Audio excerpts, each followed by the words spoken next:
प्रदेश में 3 दिसंबर को नतीजों ने तय कर दिया कि राजस्थान में सत्ता परिवर्तन हो गया। जनता के सत्ता परिवर्तन के इस फैसले के साथ ही बीजेपी की सरकार बनने पर भी मुहर लग गई। लेकिन मुख्यमंत्री के नाम की माथापच्ची को लेकर बीजेपी को 12 दिन लग गए मुख्यमंत्री का नाम तय करने में। आखिरकार 15 दिसंबर को बीजेपी ने मुख्यमंत्री के साथ ही 2 मुख्यमंत्रियों को शपथ दिलाई। लेकिन 15 दिसंबर के बाद से अब नई माथापच्ची जारी है और वो है मंत्रिमंडल के गठन को लेकर।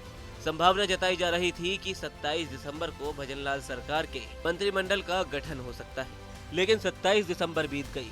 मंत्रिमंडल पर कहा जा रहा है कि अभी भी मंथन चल रहा है। बुधवार की जगह कहा जा रहा है कि अब यह मंत्रिमंडल शुक्रवार को हो सकता है। मंत्रिमंडल में देरी को लेकर चर्चा है कि प्रदेश की पूर्व मुख्यमंत्री वसुंधरा राजे अपने खेमे के विधायकों को मंत्री बनाने के मामले को लेकर अड़ी हुई है। कहा जा रहा है कि राजे चाहती है कि उनके कम से कम समर्थकों को तो मंत्री बनाया जाए, जिसको लेकर बीजेपी आलाकमान और उनके बीच बात नहीं बन पा रही।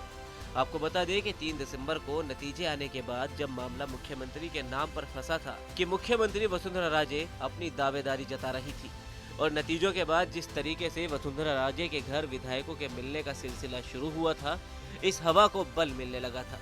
लेकिन 12 दिसंबर को बीजेपी की ओर से पर्यवेक्षक बनकर आए राजनाथ सिंह ने राजे से मुख्यमंत्री के नाम का ऐलान करवा दिया, जिसके बाद सोशल मीडिया पर एक तस्वीर भी खूब वायरल हुई जिसमें वसुंधरा राजे के हाथों में पर्ची। 3 दिसंबर को नतीजों के साथ शुरू हुआ मुख्यमंत्री कौन बनेगा का दौर अब मंत्री कौन बनेगा पर आकर अटक गया है। रोजाना एक नई तारीख के साथ दिन की शुरुआत होती है और दिन खत्म होते होते एक नई तारीख पर अटकलें शुरू हो जाती है। इतना ही नहीं, इन अटकलों में रोज नए नाम भी जुड़ जाते हैं, जिनके कारण मंत्रिमंडल विस्तार नहीं हो पा रहा।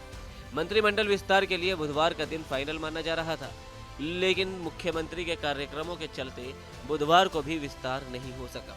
दरअसल बुधवार को मुख्यमंत्री प्रधानमंत्री की विकसित भारत संकल्प यात्रा की वीसी में शामिल हुए थे। साथ ही उन्होंने सभी विधायकों को भी अपने क्षेत्र में रहकर वीसी से जुड़ने को कहा था। वीसी के बाद मुख्यमंत्री टोंक के मालपुरा गए, जहां उन्होंने विकसित भारत यात्रा का अवलोकन कर लाभार्थी से वार्तालाप भी की, जिसके बाद स्पष्ट हो गया कि बुधवार को मंत्रिमंडल विस्तार संभव नहीं है। गुरुवार को भी राज्यपाल और मुख्यमंत्री के कई कार्यक्रम हैं, जिसके चलते आज भी मंत्रिमंडल असंभव ही लग रहा है।